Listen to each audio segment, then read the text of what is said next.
बहुत short notice पे आप लोग यहाँ पहुंचे, इसके लिए मैं आप सबका आभार प्रकट करता हूँ। अभी आज अलीगढ़ जिस वजह से मुझे आना पड़ा है और आपसे जब मैं अपनी बात रख रहा हूं, तो उसमें दो महत्वपूर्ण बिंदु ये हैं। पहला,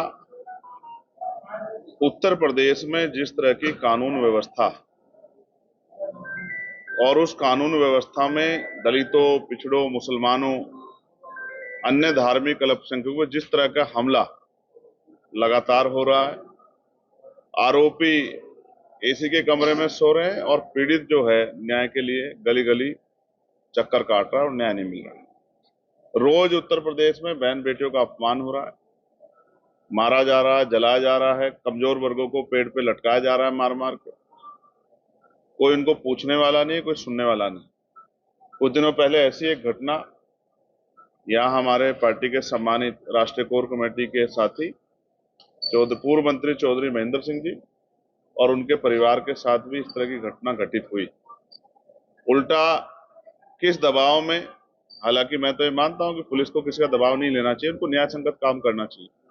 किस दबाव में उल्टा पीड़ित परिवार पे मुकदमा दर्ज कर दिया गया, ये चिंता का विषय था। सीनियर अधिकारियों से हमारी बात हुई, मुझे विश्वास है कि वो बिना किसी दबाव के न्यायपूर्ण कार्य करेंगे और जो झूठे मुकदमे किए गए हैं, चाहे चौधरी महेंद्र सिंह जी या अन्य किसी कार्यकर्ता के खिलाफ, उन मुकदमों को वापस लें, क्योंकि हम अपने कार्यकर्ताओं को अकेला नहीं छोड़ेंगे और ना ही हम इनको किसी तरह का इनके साथ दुर्व्यवहार या किसी तरह की जो है प्रशासन या पुलिस द्वारा कोई इस तरह की कार्रवाई करने की कोशिश की जाएगी तो हम लोग उसका डटकर सामना करेंगे। हम लोग अपनी पार्टी के सभी नेताओं के साथ करेंगे। कल अलीगढ़ में जो हुआ वो भी आपसे छिपा हुआ नहीं। जो दूसरी घटना है, किस तरह से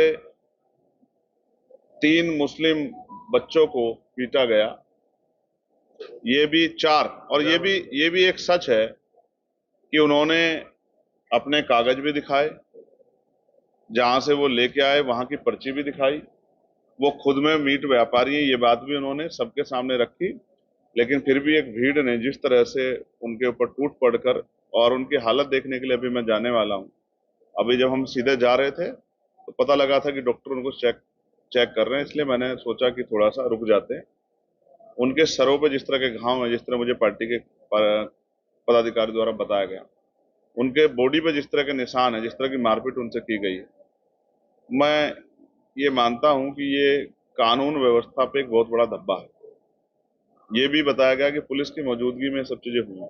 अगर आप ये सरकार भीड़ द्वारा व्यवस्था चलाना चाहती है तो ये संविधान पे बहुत बड़ा हमला है। कानून व्यवस्था के चलाने की जिम्मेदारी एडमिनिस्ट्रेशन पे, पुलिस पे और सरकार के ऊपर है।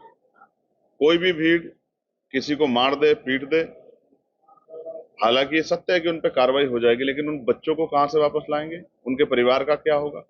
पिछली कई ऐसी घटनाएं हुई हैं जहां धर्म के नाम पे, जाति के नाम पर या मीट के नाम पे लोगों की हत्या हुई है। हमारी पार्टी, हमारा संगठन इस बात से सहमत नहीं है।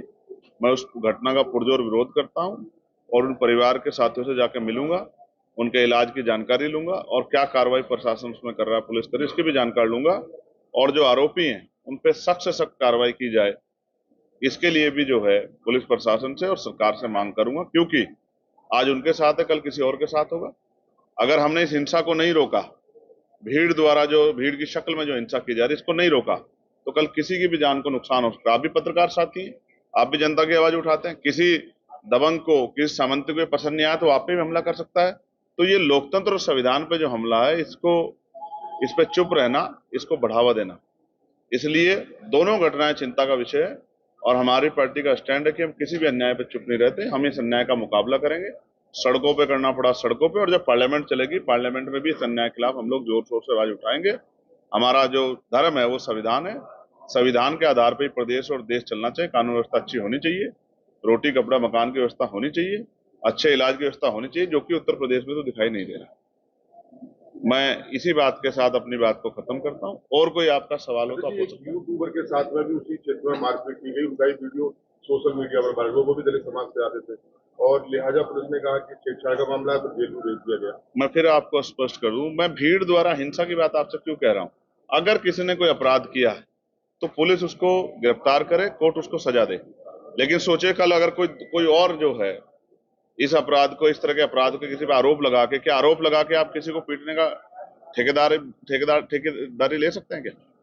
आपने आरोप लगाया, आप कोर्ट है क्या? आप पुलिस है क्या?